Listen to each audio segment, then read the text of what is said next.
Welcome to another episode of Commercial Property Roadshow. You're here with Helen Tarrant, and actually I'm going to share with you something a little bit different today. I'm going to share with you a client story. So this is Tyler. He's probably one of our youngest investors, and he chose to do commercial property over residential for his first starter property. So he did a commercial property with us about 2 years ago, and he's in his mid-20s when he did it. So let us show you the property. Let him show you what he's done, what are the progress during those 2 years and what actually happened during that property, so you can see in real life how people are achieving success through commercial property. Hi there, this is Helen Tarrant again from here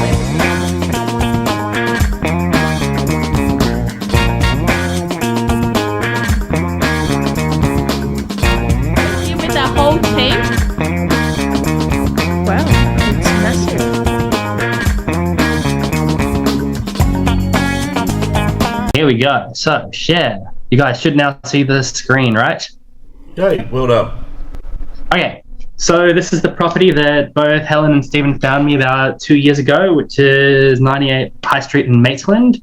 I'm sure those of you who have been to the boot camps before will recognize this, and so providing a little bit of an update on where it's up to now, but also going through it again for those of you who are new to Helen's boot camps. And okay, so anyway, so a little bit about the property. So it's about 1,250 square meters. The purchase price was about $425,000. We'll get a little bit more into that a bit later. But anyway, so the lease at the time was about $33,000 per annum plus all outgoing. So we were about I think 7% was the yield on it. However, it's now up to, with the whole yearly increases, I think we're now up to like 37,000. The length of the lease was a 3x3x3 we were about 7 months in. However, we're just about to reach the end of the first 3 years, which the tenant's given me like way in advance notice saying, hey, we want to stick with the option. We're going to take up the next 3 years, which is not a surprise with this tenant because they are actually a really great tenant. Speaking of which, why is this a good property? So it is a stable tenant. So they are a disability.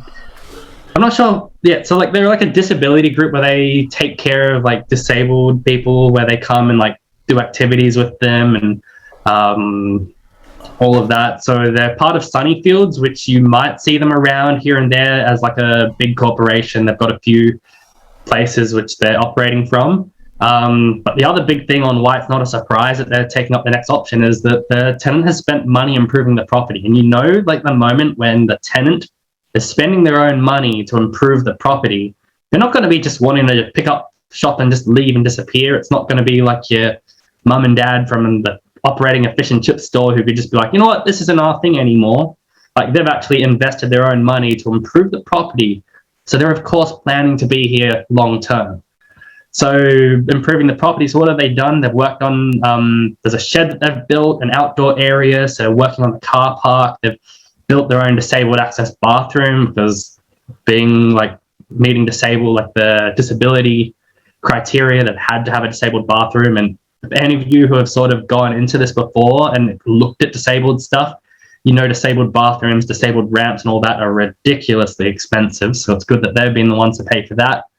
Landscaping, so like the back area was like a rainforest to begin with, but they've come in and completely just like reshaped that and turned that into a nice garden.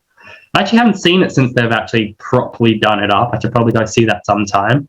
So the other thing is it's in Maitland, which for those of you who know where Maitland is, it's on the outskirts of Newcastle. So it's both close to Sydney and Newcastle. So it's not metro like Sydney. Newcastle, as some of you know, it's a big sort of like Newcastle's getting big, and I guess as you can say, like gentrification is coming along, that it's spreading out. And well, I guess being 2 years later down the track, I've started seeing some capital gains, which is good. It's always a nice thing to see. But one of the things that really stood out to begin with was the fact that there were some boundary issues, which we're able to get it at a bit of a discount and fix the boundary issues and make a capital gain straight off the bat. Which I'll get into that a little bit later in the... Sorry, what was that? No, I was just going to explain what the boundary issues were, but carry on. Okay, yeah, so I'll get into that a little bit later. Okay, so just some nice little pictures. So we've got a side view here. So this is the main building.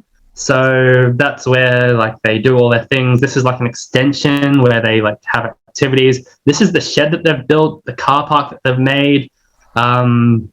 This here was the back area, which used to be like a big rainforest, but you can see like the time we took the pictures, it had already like reached the point where we've already bought the property. They're going out. We've already cleared it and started a little bit of work. So that's the side view. You guys can see my little like mouse pointer, right? Yes, we can. And Linda, no, it's not a flood area. Yeah, so this is just another view from the garage area. So later on, like I think it was about the 1 year mark, they also ended up contacting me talking about like adding I don't know, I think it was like fire extinguishers, padding, like insulation and all that. And as a landlord, when they're saying, hey, do we have your permission to improve the property? It's like, yeah, go ahead.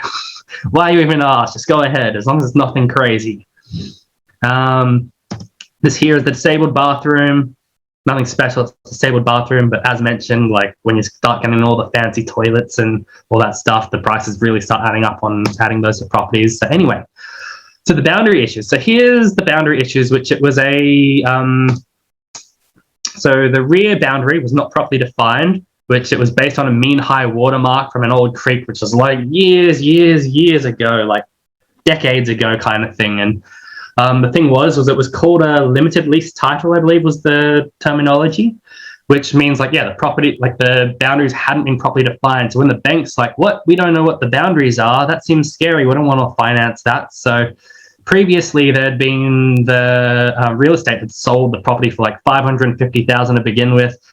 It went under contract, but then it fell through because they just couldn't get finance. Then it went for $500,000. Again, they couldn't get finance, so then they backed out because the banks were like, we don't want to finance property. We don't know how much the boundaries are, but luckily, like working with both Stephen and Helen, like they know property. Like, so they knew that like, hey, a limited lease title, worst case scenario, we're losing like maybe 30 centimeters off this back boundary. Which I think it wasn't even that. I think we lost like 5 centimeters off the back boundary or something crazy like that, because the thing was, we ended up engaging a surveyor to fix the boundary and register the land with the Department of Lands.